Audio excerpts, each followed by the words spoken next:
Today, we're gonna test if Bob can survive a terrorist attack in Al-Qaeda. Now, this is, mind you, this is in Al-Qaeda. This, I don't know what this is. But, nonetheless, we shall do the experiments. Now, Bob used to work in a metal factory, so he gets a big-ass discount on steel bars and frames. Now, what Bob does, he goes out and builds his house out of pure steel, son of a bitch. Now, Bob's not the best, or Jerry, I don't know, Bob, let's call him Bob. Bob is the best architect, so he makes mistakes now and then. For some reason, Bob can't seem to get a fucking forged steel bar on top of some grass. That's not a problem. Bob, mind you, is somewhat of an architect. He was a nom. Now back to the subject. Now Bob's house was made purely of steel. There was nothing that could penetrate it, no zombies, no energy, nothing. Now the Arabs were jealous of this because all they had were huts. Now huts got annoying after a while. You know, I mean, it was hot. You know, if you farted, it was all hell broke loose. Some arguments were broken out just from a slight fart. Now, what Bob did when he was a knob, and he used to be the auger team. Now, Bob was really good at controlling the augers. Oh, well, now Bob had a bad decision. He decided to put TNT right here, which could end very badly. Bob decided it was best to ignite it. God.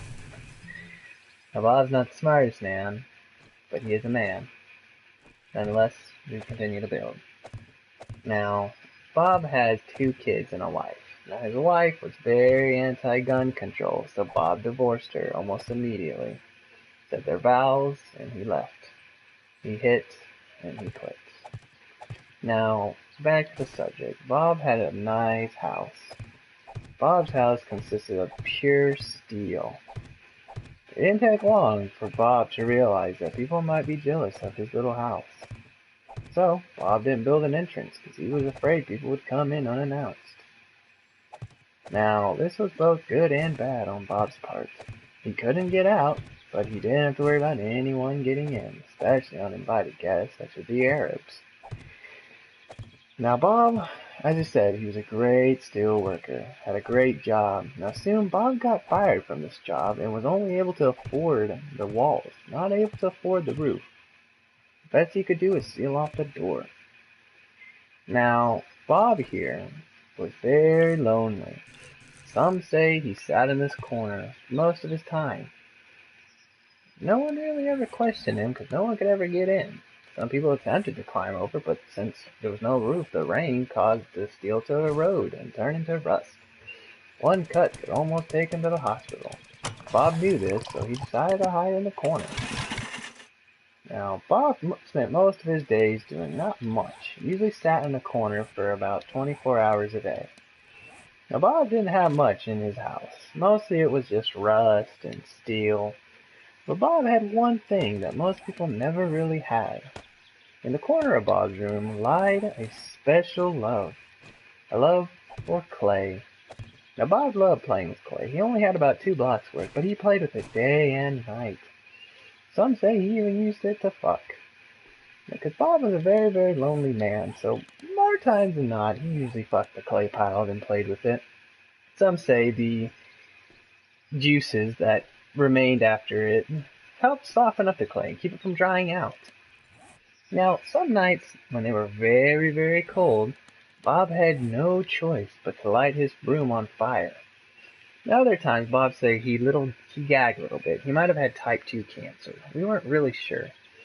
Till Bob one day someone managed to throw a wooden chair over his little roof. Or there wasn't a roof, but he had a little chair. Now, Bob liked this chair. He sat in it every day. Some say he even played with the clay. Now, one day, as Bob was relaxing, an Arab came by. This Arab was named Jihadis Mahadis. Now, this Arab, mind you, was known for crazy tactical nukes. They didn't really mess with him. He wore a purple shirt, and no one really fucked with him. He had combat boots, he wore knee guards, Well, some say he almost wore them every day, but this is the day he particularly didn't wear them.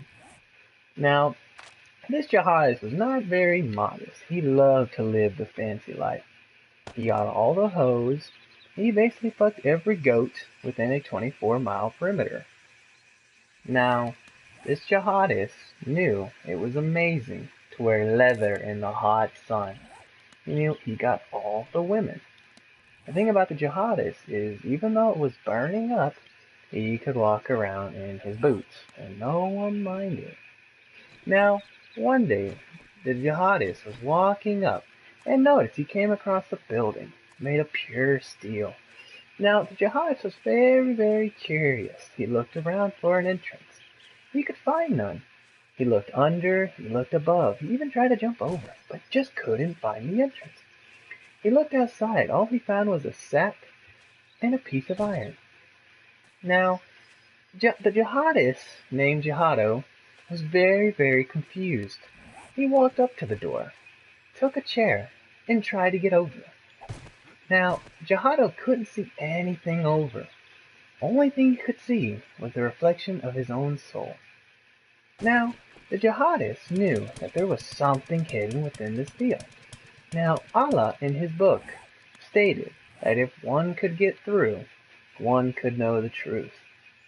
Now, jihadist was in a mood for a quick jerk, so he pulled out his trusty jihad cream, went to the corner, found a dead body outside that previously tried to get in, took the cream, and went to town.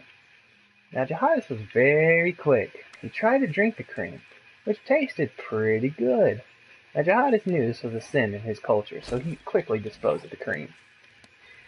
Now, back to the original statement. Jihadist wanted to get in. He only knew of one method they taught him in Israel, TNT. Now, he only had 2 on him at the moment, and all he had at his disposal was an auger. He only knew that by blowing himself up, he could surely make this easier on another soul. He continued.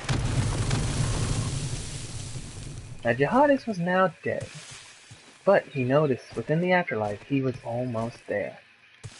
Now, a few centuries, let's say, had gone by, and, short time coming, there was a farmer. His name was Farmer Billy Bob. Now, Billy Bob was known in all countries for being the hottest, most courageous farmer in all of the lands. He wore nothing but a shirt and a jacket. He cared nothing for the people. He thought they were useless. He didn't even like boots. He just loved wearing his shirt and jacket. That's all he could afford, because he was a very, very poor farmer. Now, at his disposal, all he had was, let's get it to the moment. This will be a short stop. Now, this farmer, known for his courageous acts, wielded an iron axe, a shopping cart, and all he had left at his disposal was an AK-47 and exactly 2,000 rounds that he had found from the jihadists. Now, knowing this, he knew his only way in there was leading off with it. Now, the jihadist knew that he had almost gotten to at the bottom left corner. Now, mind you, Bob is still in here. Bob has not seen the light of day since 2121. It's been years since he's been out. Now, Farmer Billy Bob knew the only way to get through was through here. Billy Bob opened fire on the steel, taking exact aim in the corner it had been previously hit. Running through his first magazine, he continued.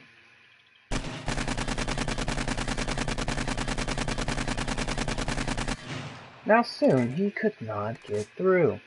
He noticed his only way now was to Allah Akbar in the city of France.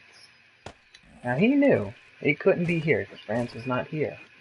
If he could only get out of the hole, which he just now did. Now he knew his exact way was to point the ray of the sun in the exact area he needed to hit. Once he did this, he knew he would get in. On top of it, he found an exploding rocket launcher. As he aimed forward, he released the trigger and still didn't get through. Taking this, using most of his very most energy, he knew he had to kill it. He opened fire once more.